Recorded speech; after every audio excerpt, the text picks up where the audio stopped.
Hello friends, welcome back to the new video of my channel। ਅਸੀਂ ਸ਼ੁਰੂ ਕਰਦੇ ਹਾਂ ਵੰਨਗੀ ਬੁੱਕ ਵਿੱਚੋਂ ਇੱਕ ਕਹਾਣੀ ਜਿਹਦਾ ਨਾਮ ਹੈਗਾ ਹੈ ਕੁਲਫੀ ਤੇ ਕਿਸ ਨੇ ਲਿਖੀ ਹੋਈ ਹੈ ਉਹ ਸੁਜਾਨ ਸਿੰਘ ਜੀ ਨੇ ਉਸ ਕਹਾਣੀ ਨੂੰ ਲਿਖਿਆ ਹੈ। ਅਸੀਂ ਉਸ ਕਹਾਣੀ ਬਾਰੇ ਪੜ੍ਹਦੇ ਹਾਂ। ਇਹ ਸਾਡੇ ਫਸਟ ਟਰਮ ਦਾ ਸਿਲੇਬਸ ਹੈ। ਕਹਾਣੀ ਨੂੰ ਸ਼ੁਰੂ ਕਰਨ ਤੋਂ ਪਹਿਲਾਂ ਜੇਕਰ ਤੁਸੀਂ ਹਜੇ ਤੱਕ ਮੇਰੇ ਚੈਨਲ ਨੂੰ ਸਬਸਕ੍ਰਾਈਬ ਨਹੀਂ ਕੀਤਾ ਤਾਂ ਜਲਦੀ ਜਾ ਕੇ ਸਬਸਕ੍ਰਾਈਬ ਕਰ ਦਿਓ ਤੇ ਬੈਲ ਆਈਕਨ ਵੀ ਪ੍ਰੈਸ ਕਰ ਦਿਓ। ਸ਼ੁਰੂ ਹੁੰਦੀ ਹੈ ਸਾਡੀ, ਠੀਕ ਹੈ। ਬਟ ਪਹਿਲਾਂ ਇਹਦੇ ਲੇਖਕ ਬਾਰੇ ਥੋੜ੍ਹਾ ਜਿਹਾ ਦੇਖਦੇ ਹਾਂ, ਕਿਉਂਕਿ ਮੋਸਟ ਆਫ ਦਾ ਟਾਈਮ ਇਸ ਵਿੱਚੋਂ ਕੁਐਸਚਨਸ ਆਉਂਦੇ ਨੇ। ਲੇਖਕ ਦਾ ਨਾਮ, ਉਹਨਾਂ ਦਾ ਜਨਮ ਕਦੋਂ ਹੋਇਆ ਸੀ, ਕਿੱਥੇ ਹੋਇਆ ਸੀ, ਮਾਂ-ਬਾਪ ਦਾ ਨਾਮ, ਉਹਨਾਂ ਦੀਆਂ ਜੋ ਉਹਨਾਂ ਨੇ ਕਹਾਣੀਆਂ ਲਿਖੀਆਂ ਹੁੰਦੀਆਂ ਨੇ ਉਹ ਵੀ ਕਈ ਵਾਰੀ MCQ ਦੇ ਵਿੱਚ ਆ ਜਾਂਦੀਆਂ ਨੇ, ਇਸ ਲਈ ਸਾਨੂੰ ਇੱਕ ਵਾਰੀ ਪੜ੍ਹਨਾ ਜ਼ਰੂਰੀ ਹੈ। ਸੁਜਾਨ ਸਿੰਘ, ਉਹਨਾਂ ਦਾ ਜਨਮ ਕਦੋਂ ਹੋਇਆ ਸੀ? 1909 ਈਸਵੀ ਵਿੱਚ। ਐਂਡ ਉਹਨਾਂ ਦੀ ਡੈਥ ਕਦੋਂ ਹੋਈ ਸੀ? 1993 ਈਸਵੀ ਵਿੱਚ। ਦੇਖੋ 2 ਇੰਪੋਰਟੈਂਟ ਡੇਟਸ ਨੇ, ਯਾਦ ਰੱਖਿਓ, ਨੇਮ ਯਾਦ ਰੱਖਿਓ, ਕਿਉਂਕਿ ਸਾਡੇ ਕੋਲ ਸਿਰਫ ਇੱਕ ਚੈਪਟਰ ਨਹੀਂ ਹੁੰਦਾ, ਸਾਡੇ ਕੋਲ 5 ਚੈਪਟਰ ਨੇ, ਹੈ ਨਾ। ਤਾਂ ਫਿਰ ਉਹ ਸਭ ਦੇ ਜੋ ਲੇਖਕ ਨੇ ਉਹ ਅਲੱਗ-ਅਲੱਗ ਨੇ, ਉਹਨਾਂ ਦੇ ਬਰਥ ਡੇਟ, ਉਹਨਾਂ ਦੀ ਡੈਥ ਡੇਟ ਸਾਰੀਆਂ ਅਲੱਗ ਨੇ। ਸੋ ਕਨਫਿਊਜ਼ ਨਹੀਂ ਹੋਣਾ, ਬਹੁਤ ਧਿਆਨ ਨਾਲ ਯਾਦ ਕਰਨਾ। ਸੁਜਾਨ ਸਿੰਘ, ਉਹਨਾਂ ਦਾ ਬਰਥ ਐਂਡ ਉਹਨਾਂ ਦੀ ਡੈਥ। ਓਕੇ, ਲੇਖਕ ਬਾਰੇ। ਪ੍ਰਿੰਸੀਪਲ ਸੁਜਾਨ ਸਿੰਘ ਦਾ ਜਨਮ 1909 ਈਸਵੀ ਵਿੱਚ ਮਾਤਾ ਸ਼੍ਰੀਮਤੀ ਜਮਨਾ ਦੇਵੀ ਅਤੇ ਪਿਤਾ ਸ਼੍ਰੀ ਹਕੀਮ ਸਿੰਘ ਦੇ ਘਰ ਹੋਇਆ। 11 ਵਰ੍ਹਿਆਂ ਦੀ ਛੋਟੀ ਉਮਰੇ ਹੀ ਉਹਨਾਂ ਦੇ ਪਿਤਾ ਦਾ ਦੇਹਾਂਤ ਹੋ ਗਿਆ। ਹੁਣ ਉਹਨਾਂ ਦੇ ਸਾਹਮਣੇ ਇੱਕ ਸਮੱਸਿਆ ਪੈਰਾਂ ਸਿਰ ਖੜੇ ਹੋਣ ਦੀ ਤੇ ਦੂਜੀ ਵਿੱਦਿਆ ਪ੍ਰਾਪਤ ਕਰਨ ਦੀ ਸੀ, ਅਤੇ ਉਹ ਦੋਹਾਂ ਵਿੱਚ ਹੀ ਜੇਤੂ ਰਹੇ। ਉਹਨਾਂ ਨੇ ਗੋਦਾਮ ਕੀਪਰੀ ਤੋਂ ਲੈ ਕੇ ਕਾਲਜ ਦੇ ਪ੍ਰਿੰਸੀਪਲ ਤੱਕ ਨੌਕਰੀ ਦਾ ਸਫ਼ਰ ਤੈਅ ਕੀਤਾ। ਓਕੇ, ਇਸ ਪੈਰਾਗ੍ਰਾਫ ਦੇ ਵਿੱਚ ਅਸੀਂ ਦੇਖਦੇ ਹਾਂ ਸੁਜਾਨ ਸਿੰਘ ਜੋ ਲੇਖਕ ਨੇ ਕੁਲਫੀ ਕਹਾਣੀ ਦੇ, ਉਹ ਇੱਕ ਪ੍ਰਿੰਸੀਪਲ ਨੇ। ਉਹਨਾਂ ਦਾ ਜਨਮ 1909 ਯਾਨੀ ਕਿ 1909 ਈਸਵੀ ਵਿੱਚ ਹੋਇਆ ਸੀ। ਅਤੇ ਉਹਨਾਂ ਦੇ ਮਾਤਾ ਜੀ ਕੌਣ ਸੀਗੇ? ਜਮਨਾ ਦੇਵੀ। ਪਿਤਾ ਉਹਨਾਂ ਦੇ ਕਿਹੜੇ ਸੀਗੇ? ਹਕੀਮ ਸਿੰਘ। ਓਕੇ, 11 ਸਾਲ ਦੇ ਜਦੋਂ ਉਹ ਸੀਗੇ, ਉਹਨਾਂ ਦੇ ਫਾਦਰ ਦੀ ਡੈਥ ਹੋ ਗਈ ਸੀ। ਹੁਣ ਉਹਨਾਂ ਦੇ ਕੋਲ, ਉਹਨਾਂ ਦੇ ਅੱਗੇ 2 ਸਮੱਸਿਆਵਾਂ ਸੀਗੀਆਂ। ਪਹਿਲਾਂ ਕਿ ਉਹ ਹਲੇ ਬਚਪਨ ਦੇ ਵਿੱਚੋਂ ਹੀ ਗੁਜ਼ਰੇ ਸੀ, 11 ਸਾਲ ਦੀ ਉਮਰ ਕੀ ਹੁੰਦੀ ਹੈ ਨਾ, ਅਤੇ ਇੱਕ ਉਹਨਾਂ ਨੇ ਹਲੇ ਵਿੱਦਿਆ ਵੀ ਪ੍ਰਾਪਤ ਕਰਨੀ ਸੀ। ਪਰ ਦੋਨਾਂ ਵਿੱਚ ਹੀ ਉਹ ਜੇਤੂ ਰਹੇ, ਯਾਨੀ ਕਿ ਉਹਨਾਂ ਨੇ ਦੋਨਾਂ ਹੀ ਚੀਜ਼ਾਂ ਨੂੰ ਬਹੁਤ ਅੱਛੇ ਤਰੀਕੇ ਨਾਲ ਕੀਤਾ। ਉਹਨਾਂ ਨੇ ਛੋਟੀ ਤੋਂ ਲੈ ਕੇ ਵੱਡੀ ਨੌਕਰੀ ਕੀਤੀ, ਠੀਕ ਹੈ। ਗੋਦਾਮ ਕੀਪਰੀ ਤੋਂ ਲੈ ਕੇ ਕਾਲਜ ਦੇ ਪ੍ਰਿੰਸੀਪਲ ਤੱਕ ਉਹਨਾਂ ਨੇ ਨੌਕਰੀ ਦਾ ਸਫ਼ਰ ਤੈਅ ਕੀਤਾ। ਜ਼ਿੰਦਗੀ ਨਾਲ ਇਸ ਸਿੱਧੇ ਵਾਹ ਸਦਕਾ ਉਹਨਾਂ ਦੀਆਂ ਕਹਾਣੀਆਂ ਵਿੱਚ ਪੇਸ਼ ਮਨੁੱਖੀ ਚਰਿੱਤਰ ਵਾਸਤਵਿਕ ਹਨ। ਜੋ ਸਾਡੇ ਲੇਖਕ ਸੀਗੇ ਉਹਨਾਂ ਨੂੰ ਜ਼ਿੰਦਗੀ ਦਾ ਤਜਰਬਾ ਬਹੁਤ ਜ਼ਿਆਦਾ ਸੀ, ਇਸ ਲਈ ਉਹਨਾਂ ਨੇ ਜੋ ਕਹਾਣੀਆਂ ਲਿਖੀਆਂ ਉਹ ਰਿਐਲਿਟੀ ਦੇ ਵਿੱਚ ਮਨੁੱਖ ਨੂੰ ਜੋ ਜੋ ਪ੍ਰੋਬਲਮਸ ਆਉਂਦੀਆਂ ਨੇ ਸਭ ਨੂੰ ਉਹਨਾਂ ਨੇ ਆਪਣੀਆਂ ਕਹਾਣੀਆਂ ਵਿੱਚ ਦਰਸਾਇਆ। ਸੁਜਾਨ ਸਿੰਘ ਨੇ ਆਪਣੀਆਂ ਸਾਰੀਆਂ ਕਹਾਣੀਆਂ ਵਿੱਚ ਜੋ ਪਾਤਰ ਪੇਸ਼ ਕੀਤੇ ਹਨ ਉਹ ਨਿਮਨ ਵਰਗ ਦੇ ਸਧਾਰਨ ਮਨੁੱਖ ਹਨ।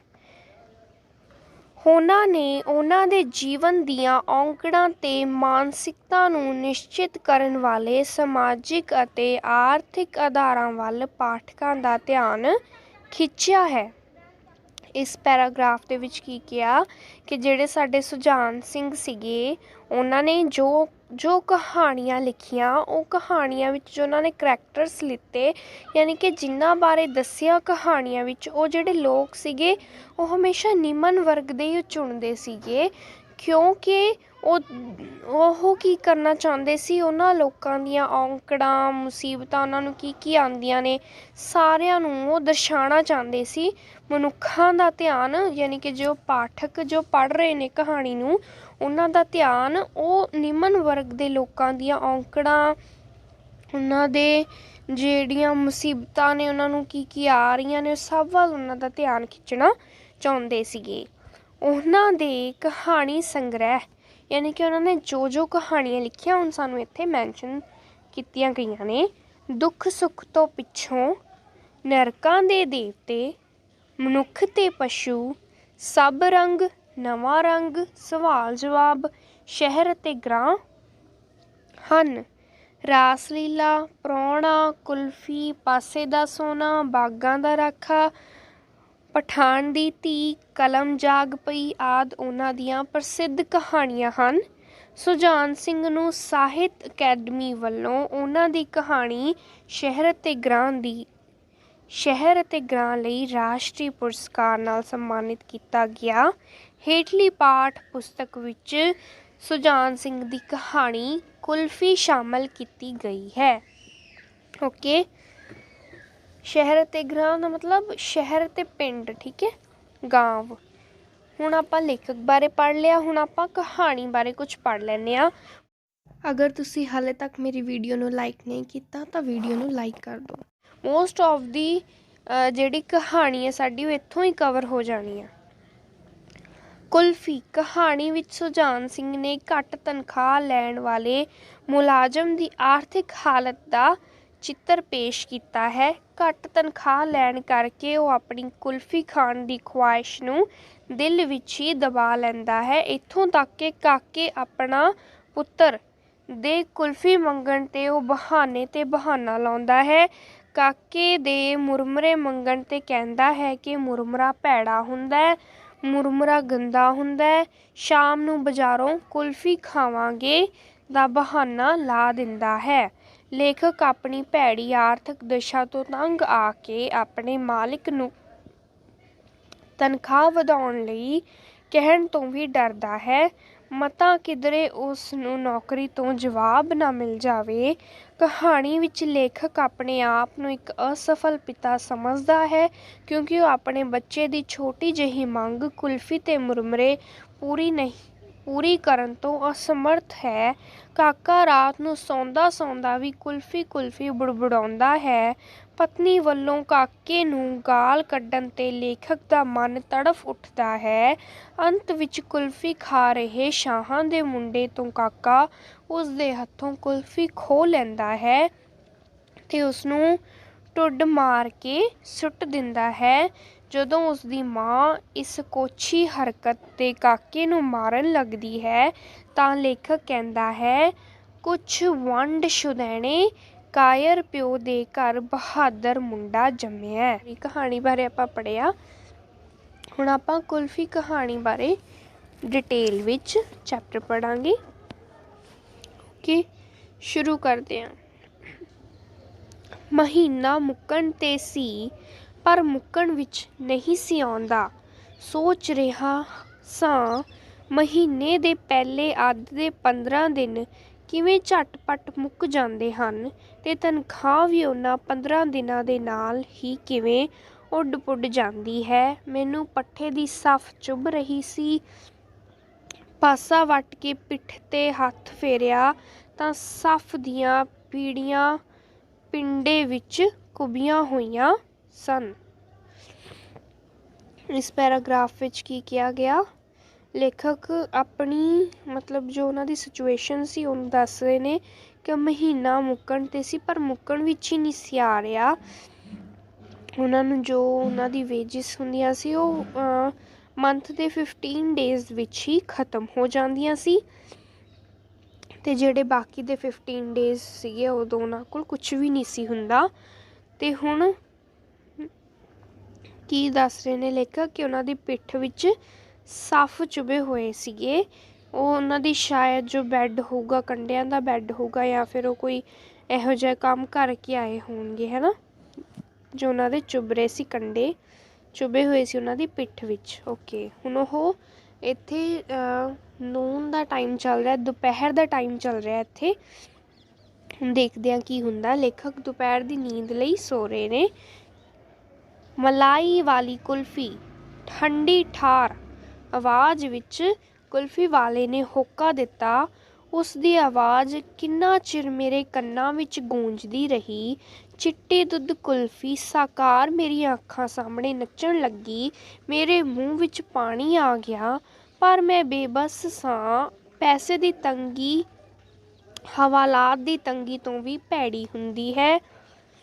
ਇਸ ਪੈਰਾਗ੍ਰਾਫ ਦੇ ਵਿੱਚ ਕੀ ਕਹਿ ਰਹੇ ਨੇ ਲੇਖਕ ਕਿ ਜਦੋਂ ਉਹ ਸੋ ਰਹੇ ਸੀ, ਠੀਕ ਹੈ, ਲੇਟੇ ਹੋਏ ਸੀ, ਤਾਂ ਬਾਹਰੋਂ ਕਿਹੜੀ ਆਵਾਜ਼ ਆਈ? ਮਲਾਈ ਵਾਲੀ ਕੁਲਫੀ, ਠੰਡੀ ਠਾਰ।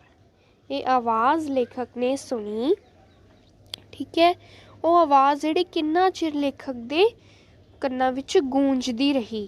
ਹੁਣ ਉਹਨਾਂ ਨੇ ਜਦੋਂ ਆਵਾਜ਼ ਗੂੰਜਦੀ ਰਹੀ, ਉਹਨਾਂ ਦੇ ਬ੍ਰੇਨ ਨੂੰ ਸਿਗਨਲ ਮਿਲਦਾ ਰਿਹਾ, ਤਾਂ ਉਹਨਾਂ ਦੇ ਬ੍ਰੇਨ ਨੇ ਇਮੈਜੀਨੇਸ਼ਨ ਕਰਨਾ ਸ਼ੁਰੂ ਕਰ ਦਿੱਤਾ ਚਿੱਟੀ ਦੁੱਧ ਵਾਲੀ ਕੁਲਫੀ ਨੂੰ। ਇੱਥੇ ਕੀ ਲਿਖਿਆ? ਉਹ ਮੇਰੇ ਅੱਖਾਂ ਸਾਹਮਣੇ ਨੱਚਣ ਲੱਗੀ ਅਤੇ ਉਹਨਾਂ ਦੇ ਮੂੰਹ ਵਿੱਚ ਪਾਣੀ ਆ ਗਿਆ, ਪਰ ਉਹ ਬੇਬਸ ਸੀਗੇ, ਯਾਨੀ ਕਿ ਉਹਨਾਂ ਕੋਲ ਪੈਸੇ ਨਹੀਂ ਸੀਗੇ, ਇਸ ਲਈ ਉਹ ਕੁਲਫੀ ਖਾ ਨਹੀਂ ਸੀ ਸਕਦੇ। ਹੁਣ ਕੀ ਦੱਸ ਰਹੇ ਨੇ ਕਿ ਪੈਸੇ ਦੀ ਜਿਹੜੀ ਤੰਗੀ ਹੁੰਦੀ ਹੈ ਨਾ, ਇਹ ਹਵਾਲਾਤ ਦੀ ਤੰਗੀ ਤੋਂ ਵੀ ਬਹੁਤ ਭੈੜੀ ਹੁੰਦੀ ਹੈ। ਲੇਖਕ ਇਸ ਗੱਲ ਨੂੰ ਦੱਸ ਰਹੇ ਨੇ, ਠੀਕ ਹੈ। ਇਹ ਪੈਸੇ ਦੀ ਤੰਗੀ ਨੂੰ ਕਿਹਦੇ ਨਾਲ ਕੰਪੇਅਰ ਕਰ ਰਹੇ ਨੇ? ਹਵਾਲਾਤ ਦੀ ਤੰਗੀ ਨਾਲ। ਮੇਰੀ ਦੁਪਹਿਰ ਮਗਰੋਂ ਦੀ ਨੀਂਦ ਹਲੇ ਪੂਰੀ ਨਹੀਂ ਸੀ ਹੋਈ ਕਿ ਮੈਨੂੰ ਮੇਰੇ ਛੋਟੇ ਕਾਕੇ ਨੇ ਹਲੂਣ ਕੇ ਜਗਾ ਦਿੱਤਾ। ਮੈਂ ਖਿਝਿਆ ਹੋਇਆ ਸਾਂ, ਪਰ ਕਾਕੇ ਦੀ ਤੋਤਲੀ ਆਵਾਜ਼ ਨੇ ਮੈਨੂੰ ਸ਼ਾਂਤ ਕਰ ਦਿੱਤਾ। ਓਕੇ, ਹੁਣ ਇੱਥੇ ਕੀ ਕਹਿ ਰਿਹਾ ਲੇਖਕ ਕਿ ਉਹ ਦੁਪਹਿਰ ਦੀ ਨੀਂਦ ਹਲੇ ਲੈ ਰਹੇ ਸੀ, ਪੂਰੀ ਨਹੀਂ ਸੀ ਉਹਨਾਂ ਦੀ ਹੋਈ। ਉਹਨਾਂ ਦਾ ਜਿਹੜਾ ਛੋਟਾ ਬੇਟਾ ਸੀਗਾ, ਉਸਨੇ ਲੇਖਕ ਨੂੰ ਹਿਲਾ ਕੇ ਜਗਾ ਦਿੱਤਾ। ਲੇਖਕ ਖਿਝੇ ਹੋਏ ਸੀ। ਕਿਉਂ ਖਿਝੇ ਹੋਏ ਸੀ ਭਲਾ? ਕਿਉਂਕਿ ਉਹਨਾਂ ਦੀ ਖੁਆਇਸ਼ ਨਹੀਂ ਪੂਰੀ ਹੋਈ ਸੀ, ਹੈ ਨਾ। ਉਹਨਾਂ ਨੇ ਕੁਲਫੀ ਖਾਣੀ ਸੀ, ਬਟ ਉਹ ਪੈਸੇ ਦੀ ਤੰਗੀ ਦੇ ਕਰਕੇ ਲੈ ਨਹੀਂ ਸੀ ਸਕੇ ਕੁਲਫੀ, ਇਸ ਲਈ ਉਹ ਖਿਝੇ ਹੋਏ ਸੀ। ਆਪਾਂ ਵੀ ਅਗਰ ਕੋਈ ਸਾਡੀ ਇੱਦਾਂ ਅਸੀਂ ਬਹੁਤ ਸਾਡਾ ਮਨ ਹੋਵੇ ਕਿਸੇ ਚੀਜ਼ 'ਤੇ ਅਤੇ ਅਸੀਂ ਕੋਈ ਪ੍ਰੋਬਲਮ ਕਰਕੇ ਨਾ ਲੈ ਸਕੀਏ, ਤਾਂ ਅਸੀਂ ਕਈ ਵਾਰੀ ਗੁੱਸੇ ਹੋ ਜਾਂਦੇ ਹਾਂ, ਗੁੱਸੇ ਵਿੱਚ ਆ ਜਾਂਦੇ ਹਾਂ, ਖਿਝ ਜਾਂਦੇ ਹਾਂ, ਸੈਡ ਹੋ ਜਾਂਦੇ ਹਾਂ। ਸੇਮ ਐਜ਼ ਇਟ ਇਜ਼ ਲੇਖਕ ਵੀ ਖਿਝੇ ਹੋਏ ਸੀ, ਪਰ ਜਦੋਂ ਉਹਨਾਂ ਦੇ ਬੇਟੇ ਨੇ ਤੋਤਲੀ ਆਵਾਜ਼ ਦੇ ਵਿੱਚ ਉਹਨਾਂ ਨੂੰ ਕਿਹਾ ਤਾਂ ਉਹ ਸ਼ਾਂਤ ਹੋ ਗਏ। ਹੁਣ ਕੀ ਕਿਹਾ ਸੀ? ਦਾ ਜੀ ਕਿੰਨੀਆਂ ਆਜਾਂ ਮਾਰੀਆਂ, ਜਾਗਦੇ ਹੀ ਨਹੀਂ ਤੁੱਛੀ। ਹਾਂ ਹਾਂ, ਕੀ ਕਹਿਣਾ, ਦੱਸ ਵੀ, ਕਾਹਲੇ ਪੈ ਕੇ ਪੁੱਛਿਆ। ਤਕਾ, ਇੱਕ ਤਕਾ ਦਿਓ ਨਾ ਦਾ ਜੀ। ਹੁਣ ਕੀ ਹੋਇਆ ਇੱਥੇ ਕਿ ਬੇਟਾ ਕੀ ਕਹਿ ਰਿਹਾ ਕਿ ਮੈਂ ਤੁਹਾਨੂੰ ਇੰਨੀਆਂ ਆਵਾਜ਼ਾਂ ਮਾਰੀਆਂ, ਤੁਸੀਂ ਜਾਗ ਹੀ ਨਹੀਂ ਰਹੇ। ਫਿਰ ਲੇਖਕ ਕੀ ਕਹਿੰਦੇ, ਹਾਂ ਹਾਂ ਦੱਸ ਕੀ ਕਹਿਣਾ ਤੂੰ। ਖਿਝ ਕੇ ਥੋੜ੍ਹਾ ਜਿਹਾ ਕਾਲੇ ਜਿਹੇ ਪੈ ਕੇ ਉਹਨਾਂ ਨੂੰ ਬੋਲੇ, ਠੀਕ ਹੈ। ਤਾਂ ਕੀ ਕਹਿੰਦਾ ਬੱਚਾ ਕਿ ਮੈਨੂੰ ਤਕਾ ਦਿਓ, ਯਾਨੀ ਕਿ ਮੈਨੂੰ ਟਕਾ ਦਿਓ। ਜਿਵੇਂ ਹੁਣ ਆਪਣੇ ਪੈਸੇ ਨਹੀਂ, ਆਪਣੇ ਰੁਪਏ ਚੱਲਦੇ ਨੇ, ਹੈ ਨਾ, ਪੈਸੇ ਵੀ ਹੁੰਦੇ ਆ, ਬਟ ਹੁਣ ਕਾਫੀ ਮਤਲਬ ਘੱਟ ਗਏ, ਕਿਤੇ ਕਿਤੇ ਹੀ 50 ਪੈਸਾ ਦੇਖਣ ਨੂੰ ਮਿਲਦਾ, ਬਟ ਉਸ ਜ਼ਮਾਨੇ ਵਿੱਚ ਟਕਾ ਚੱਲਦਾ ਹੁੰਦਾ ਸੀ, ਟਕਾ ਧੇਲਾ, ਹੈ ਨਾ। ਅਤੇ ਉਹ ਬੱਚਾ ਉਹ ਮੰਗ ਰਿਹਾ ਜਿਵੇਂ ਹੈ ਨਾ, ਟਕਾ ਮੇਰੇ ਕੋਲ ਹੈ ਨਹੀਂ ਸੀ।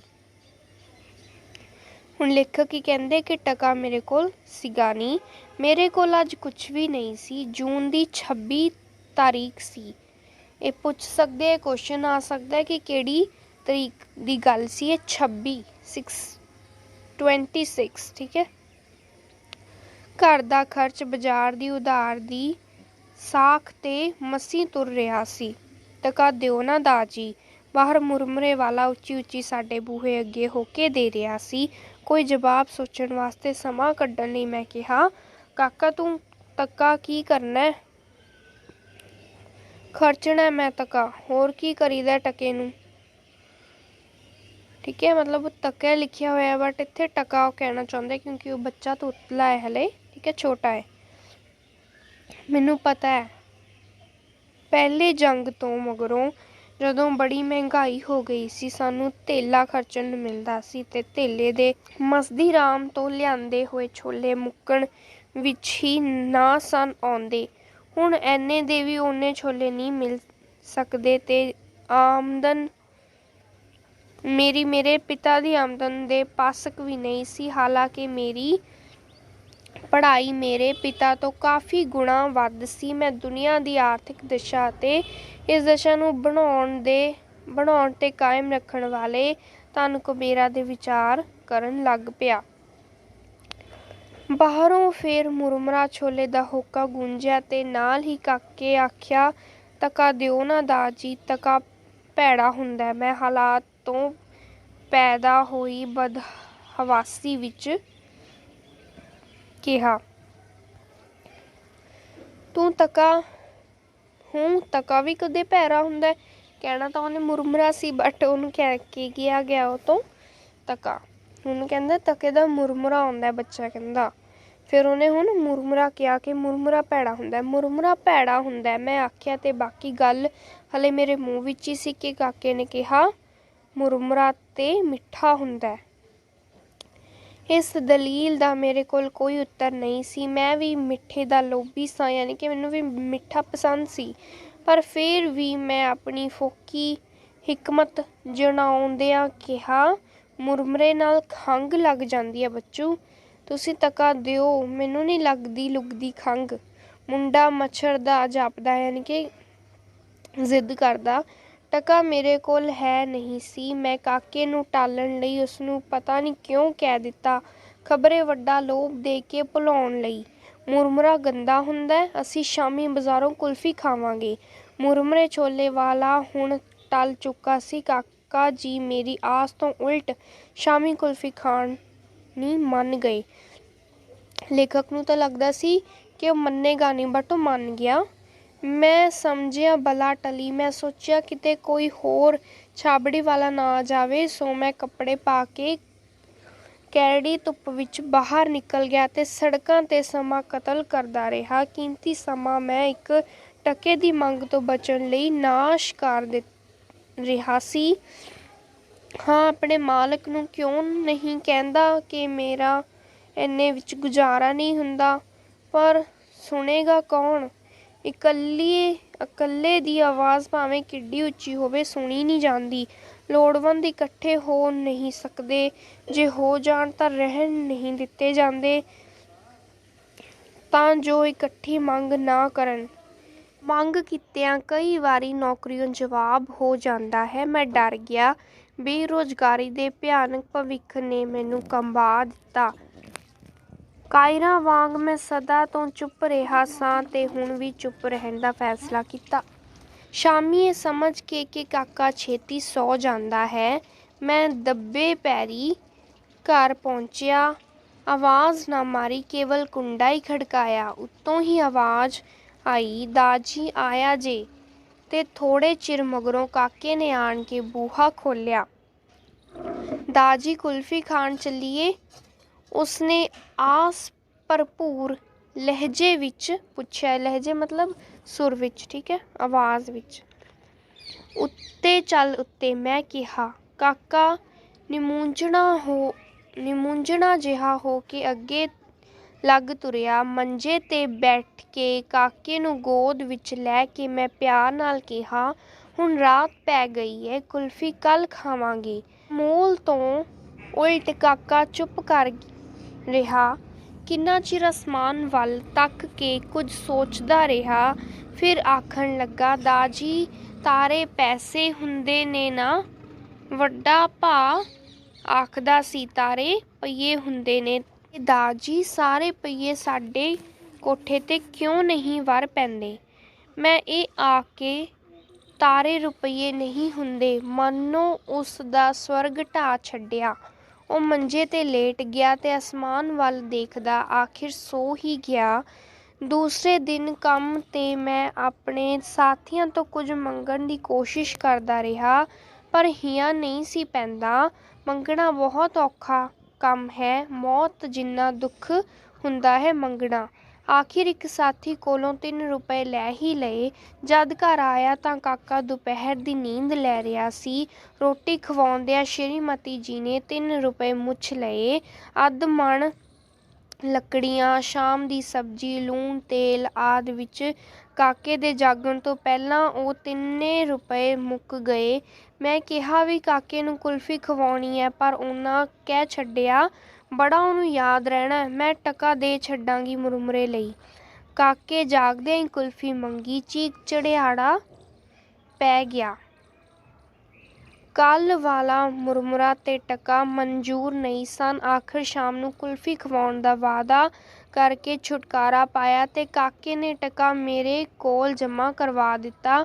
ਸ਼ਾਮ ਤੋਂ ਪਹਿਲਾਂ ਹੀ ਮੈਂ ਖੇਡਣ ਦਾ ਬਹਾਨਾ ਕਰਕੇ ਨਿਕਲ ਗਿਆ ਤੇ ਢੇਰ ਰਾਤ ਗੁਜ਼ਰੀ ਮੁੜਿਆ। ਕਾਕੇ ਨੂੰ ਸੁੱਤਾ ਦੇਖ ਕੇ ਸਾਹ ਵਿੱਚ ਸਾਹ ਆਇਆ। ਰੋਟੀ ਖਵਾਉਂਦਿਆਂ ਸ਼੍ਰੀਮਤੀ ਜੀ ਨੇ ਦੱਸਿਆ ਕਿ ਕਾਕਾ ਬੜਾ ਚਿਰ ਮੈਨੂੰ ਉਡੀਕਦਾ ਰਿਹਾ ਸੀ। ਮੈਂ ਕਾਕੇ ਦੇ ਨਾਲ ਲੰਮਾ ਪਿਆ ਬੜਾ ਬੇਚੈਨ ਰਿਹਾ। ਨੀਂਦ ਆਉਂਦੀ ਹੀ ਨਹੀਂ ਸੀ, ਪਰ ਆਖਿਰ ਪਤਾ ਨਹੀਂ ਕਦੋਂ ਆ ਗਈ। ਨੀਂਦ ਤੇ ਆਖਦੇ ਨੇ ਸੂਲਾਂ 'ਤੇ ਵੀ ਆ ਜਾਂਦੀ ਹੈ। ਅੱਧੀ ਰਾਤ ਤੋਂ ਮਗਰੋਂ ਦਾ ਵੇਲਾ ਸੀ। ਕਾਕਾ ਕੁਝ ਸੁੱਤਾ ਬੇਚੈਨ ਜਾਪਦਾ ਸੀ। ਉਸ 2-3 ਵਾਰੀ ਢਿੱਡ ਵਿੱਚ ਲੱਤਾਂ ਮਾਰੀਆਂ ਸਨ। ਹੁਣ ਉਸ ਬਾਂਹ ਉਲਟਾ ਕੇ ਮੇਰੇ ਮੂੰਹ 'ਤੇ ਮਾਰੀ। ਜਾਗਿਆ ਤਾਂ ਮੈਂ ਅੱਗੇ ਹੀ ਹੋਇਆ ਸੀ। ਹੁਣ ਚੇਤਨ ਹੋ ਗਿਆ। ਕਾਕਾ ਕੁਝ ਬੁੜਬੁੜਾਇਆ, ਮੈਨੂੰ ਪਤਾ ਨਾ ਲੱਗਾ। ਫਿਰ ਉਹ ਉੱਚੀ ਬੁੜਬੁੜਾਇਆ, ਕੁਲਫੀ ਕੁਲਫੀ ਦਾਜੀ ਕੁਲਫੀ। ਮੈਂ ਬੇਹੱਬਲ ਹੋ ਉੱਠਿਆ। ਸਰਦਾਰ ਜੀ ਜਾਗਦੇ ਹੋ? ਸ਼੍ਰੀਮਤੀ ਨੇ ਆਖਿਆ ਤੇ ਇਹ ਜਾਣ ਕੇ ਕਿ ਮੈਂ ਜਾਗਦਾ ਹਾਂ ਉਹ ਜਾਰੀ ਰੱਖਿਆ ਯਾਨੀ ਕਿ ਉਹ ਬੋਲੇ ਅੱਗੇ, ਖਸਮਾਂ ਖਾਣਾ ਸੁੱਤਾ ਪਿਆ ਵੀ ਕੁਲਫੀਆਂ ਮੰਗਦਾ। ਮੇਰੇ ਤੇ ਮਾਨੋ ਬਿਜਲੀ ਪੈ ਗਈ ਸੀ। ਮੈਂ ਚੁੱਪ ਰਿਹਾ ਤੇ ਕਾਕਾ ਵੀ ਚੁੱਪ ਹੋ ਗਿਆ। ਸਵੇਰੇ ਜਾਗ ਕੇ ਕਾਕੇ ਕੁਲਫੀ ਦੀ ਮੰਗ ਕੋਈ ਨਾ ਕੀਤੀ। ਮੇਰੇ ਕੰਮ ਤੋਂ ਮੁੜ ਕੇ ਆਉਂਦਿਆਂ ਹੀ ਉਸ ਮੈਥੋਂ ਕੁਝ ਨਾ ਮੰਗਿਆ। ਰੋਟੀ ਖਾ ਕੇ ਮੈਂ ਦੁਪਹਿਰ ਦੀ ਨੀਂਦ ਲੈਣ ਲਈ ਲੇਟ ਗਿਆ। ਉਸ ਚੁਭਣ ਵਾਲੀ ਸੱਫ ਉੱਤੇ ਅਤੇ ਉਧਾਰ ਨਾ ਲੈ ਸਕਣ ਦੀ ਅਸਫਲਤਾ 'ਤੇ ਛੁਰਦਾ ਰਿਹਾ। ਫਿਰ ਮੈਨੂੰ ਨੀਂਦ ਆ ਗਈ। ਮੇਰੀ ਨੀਂਦ ਹਾਲੇ ਅਧਵੱਟੇ ਹੀ ਸੀ ਕਿ ਗਲੀ ਵਿੱਚ ਕਿਸੇ ਕੁਲਫੀ ਵਾਲੇ ਹੋਕਾ ਦਿੱਤਾ, ਠੰਡੀ ਠਾਰ ਕੁਲਫੀ, ਮਜ਼ੇਦਾਰ ਕੁਲਫੀ। ਮੈਂ ਜਾਗ ਪਿਆ। ਕਾਕਾ ਮੇਰੇ ਲਾਗੇ ਰਬੜ ਦੀ ਪਾਟੀ ਬੱਤਖ ਨਾਲ ਖੇਡ ਰਿਹਾ ਸੀ। ਦੂਸਰੀ ਆਵਾਜ਼ 'ਤੇ ਉਸ ਦੇ ਕੰਨ ਖੜ੍ਹੇ ਹੋ ਗਏ। ਬੱਤਖ ਨੂੰ ਸੁੱਟ ਕੇ ਉਹ ਖੜ੍ਹਾ ਹੋਇਆ। ਬੂਹੇ ਲਾਗੇ ਜਾ ਕੇ ਉਹ ਖੜ੍ਹਾ ਹੋ ਕੇ ਬਾਹਰ ਦੇਖਣ ਲੱਗ ਪਿਆ। ਮੈਂ ਸੋਚਿਆ ਹੁਣ ਮੈਨੂੰ ਜਗਾਉਣ ਆਵੇਗਾ, ਪਰ ਉਹ ਉੱਥੇ ਹੀ ਖੜੋਤਾ ਰਿਹਾ। ਫਿਰ ਉਹ ਬਾਹਰ ਤੁਰ ਗਿਆ। ਮੈਂ ਛੇਪਲੀ ਉੱਠਿਆ।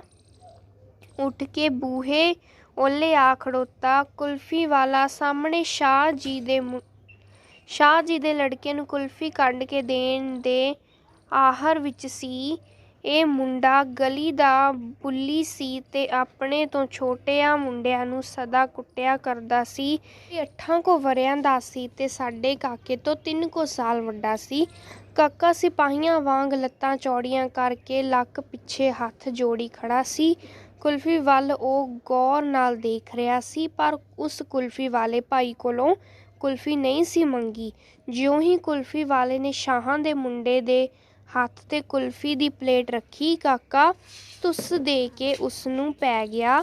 ਉਹ ਗਈ ਪਲੇਟ, ਉਹ ਗਈ ਕੁਲਫੀ। ਫਲੂਦਾ ਤੇ ਚਮਚਮਾ ਤੇ ਮੋਰੀ ਵਿੱਚ ਡਿੱਗਾ ਸ਼ਾਹਾਂ ਦਾ ਮੁੰਡਾ ਕਿਸੇ ਜੇਤੂ ਵਾਂਗ। ਕਾਕਾ ਉਸ ਦੇ ਵੱਲ ਦੇਖਦਾ ਰਿਹਾ। ਸ਼ਾਹਾਂ ਦਾ ਮੁੰਡਾ ਗੁੱਸਾ ਖਾ ਕੇ ਉੱਠਿਆ। ਕੁਲਫੀ ਦਾ ਨੁਕਸਾਨ ਤੇ ਆਪਣੀ ਹੇਠੀ ਉਸਨੂੰ ਜਿਵੇਂ ਨਵਾਂ ਜੋਸ਼ ਦੇ ਰਹੀ ਸੀ। ਜਿਉਂ ਹੀ ਉਹ ਉੱਠਿਆ, ਕਾਕੇ ਨੇ ਫਿਰ ਉਸਨੂੰ ਇੱਕ ਐਸੀ ਢੁੱਡ ਮਾਰੀ ਕਿ ਉਹ ਫਿਰ ਮੋਰੀ ਵਿੱਚ ਜਾ ਪਿਆ ਤੇ ਚੀਕਾਂ ਮਾਰਨ ਲੱਗਾ। ਕੁਲਫੀ ਵਾਲਾ ਕਾਕੇ ਨੂੰ ਚਪੇੜ ਲੈ ਕੇ ਆਇਆ। ਮੈਂ ਨੱਸ ਕੇ ਕਾਕੇ ਨੂੰ ਚੁੱਕ ਲਿਆ। ਕੁਲਫੀ ਵਾਲੇ ਨੇ ਸ਼ਾਹਾਂ ਦੇ ਮੁੰਡੇ ਨੂੰ ਉਠਾ ਲਿਆ। ਸ਼ਾਹਣੀ, ਜੋ ਕਿਸੇ ਦਾ ਕੋਈ ਲਾਂਭਾ ਨਹੀਂ ਸੀ ਸੁਣਦੀ, ਅੱਜ ਸਾਡੇ ਲਾਂਭਾ ਦੇਣ ਲਈ ਆਈ। ਕਾਕੇ ਦਾ ਸਰੀਰ ਭਖ ਰਿਹਾ ਸੀ। ਸ਼੍ਰੀਮਤੀ ਨੇ ਆਖਿਆ, ਆ ਖਸਮਾਂ ਖਾਣਿਆ ਤੂੰ ਲੱਗਿਆ ਹੁਣ ਲਾਂਬੇ ਲਿਆਉਣ ਤੇ ਮਾਰਨ ਲਈ ਚਪੇੜ ਉਗਾਰੀ। ਮੈਂ ਕਿਹਾ ਕੁਝ ਵੰਡ ਸ਼ੁਦੈਣੇ ਕਾਇਰ ਪਿਓ ਦੇ ਘਰ ਬਹਾਦਰ ਮੁੰਡਾ ਜੰਮਿਆ। ਤੇ ਇਹ ਸੀ ਸਾਡੀ ਸਾਰੀ ਸਟੋਰੀ। ਇਹਦੇ ਆਪਾਂ ਸ਼ਬਦ ਅਰਥ ਇੱਕ ਵਾਰੀ ਰੀਡ ਕਰ ਲੈਂਦੇ। ਪੀੜ੍ਹੀਆਂ ਸਫ ਤੇ ਤਿਲੀਆਂ ਦੇ ਨਿਸ਼ਾਨ। ਟਕਾ 2 ਪੈਸੇ ਦਾ ਪੁਰਾਣਾ ਸਿੱਕਾ।